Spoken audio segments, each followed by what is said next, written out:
Ozhukuparakkal Tagore library and reading റൂമിന്റെ ആഭിമുഖ്യത്തിൽ നടത്തപ്പെടുന്ന സാഹിത്യോത്സവം 2024 ആദ്യ ദിനമായ ഇന്ന് സാഹിത്യസന്ധ്യയിൽ പങ്കെടുക്കാൻ അവസരം ലഭിച്ചതിൽ എനിക്ക് അതിയായ സന്തോഷമുണ്ട്. നമസ്കാരം.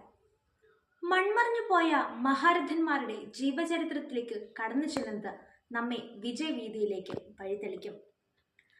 മലയാള സാഹിത്യ ലോകത്തിന് പകരം വെക്കാനാകാത്ത ഇതിഹാസ പുരുഷനാണ് തുഞ്ചത്ത് രാമാനുജൻ എഴുത്തച്ഛൻ. അദ്ദേഹത്തിന്റെ ജീവിത വഴികളിലേക്ക് നമുക്ക് കടന്നു ചെല്ലാം. 15-ാം നൂറ്റാണ്ടിനും 16-ാം നൂറ്റാണ്ടിന്റെയും ഇടയിലാണ് എഴുത്തച്ഛൻ ജീവിച്ചിരുന്നത് എന്ന് വിശ്വസിച്ചു വരുന്നു.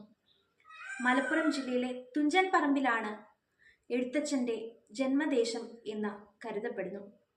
എഴുത്തച്ഛന് മുൻപും ശേഷവും ഒട്ടേറെ സാഹിത്യകാരന്മാരും എഴുത്തുകാരും ഉണ്ടായിട്ടും എന്തുകൊണ്ടാണ് എഴുത്തച്ഛൻ ആധുനിക മലയാള ഭാഷയുടെ പിതാവായി മാറിയത് എന്നുള്ള ചോദ്യം വളരെ പ്രസക്തമാണ്.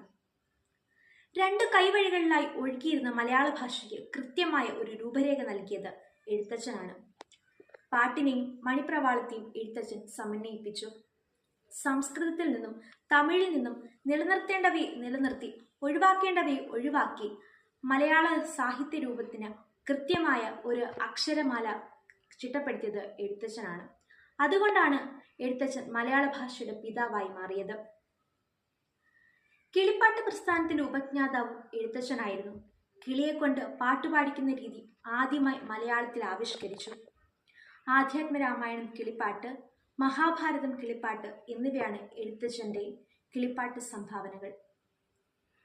ഭക്തിപ്രസ്ഥാനത്തിന്റെ ഉപജ്ഞാതാവും എഴുത്തച്ഛൻ തന്നെയായിരുന്നു. ഭക്തിമാർഗത്തിലൂടെ സമൂഹത്തെ മാറ്റം വരുത്താൻ സാധിക്കുമെന്ന് എഴുത്തച്ഛൻ തെളിയിച്ചു. ധാർമ്മിക മൂല്യങ്ങൾ വിസ്മരിച്ചുകൊണ്ട് സാമൂഹികമായും സാംസ്കാരികമായും അധംപതിച്ച കേരള സമൂഹത്തെ ഭക്തിയുടെ മാർഗത്തിലൂടെ എഴുത്തച്ഛൻ ഉദ്ധരിച്ചു. വാൽമീകി രാമായണം, വ്യാസഭാരതം എന്നിവയാണ് എഴുത്തച്ഛന്റെ സ്വതന്ത്ര പരിഭാഷകൾ.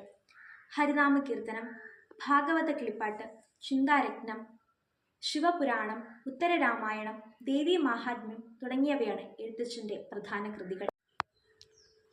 ചക്ഷുശ്രവണ ഗളസ്തമാം ധർദുരം ഭക്ഷണത്തിനപേക്ഷിക്കുന്ന പോലെ കാലാഹീന പരിഗ്രസ്തമാം ലോകവും ആലോല ചെയ്ത ഭോഗങ്ങൾ തേടും. എഴുത്തച്ഛന്റെ ആധ്യാത്മരാമായണത്തിന്റെ വരികളാണ് ഇവ.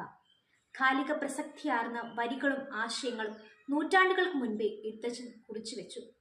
ഇന്നും അർത്ഥവും പ്രസക്തിയുമുള്ള വരികൾ എഴുത്തച്ഛന്റെ മാത്രം പ്രത്യേകതയാണ്. സംസാരകാരിണിയായത് അവിദ്യയും സംസാരനാശിനിയായത് വിദ്യയും. പതിറ്റാണ്ടുകൾക്ക് മുൻപേ തന്നെ വിദ്യാഭ്യാസത്തിന്റെ പ്രാധാന്യം മനസ്സിലാക്കിയ ദീർഘദർശി. നമ്മുടെ ജീവിത വീഥിയിലും വിദ്യാവീതിയിലും എഴുത്തച്ഛന്റെ വരികൾ നമുക്ക് പ്രചോദനമായി തീരട്ടെ എന്ന് ആശംസിച്ചുകൊണ്ട് നിർത്തുന്നു. നന്ദി, നമസ്കാരം.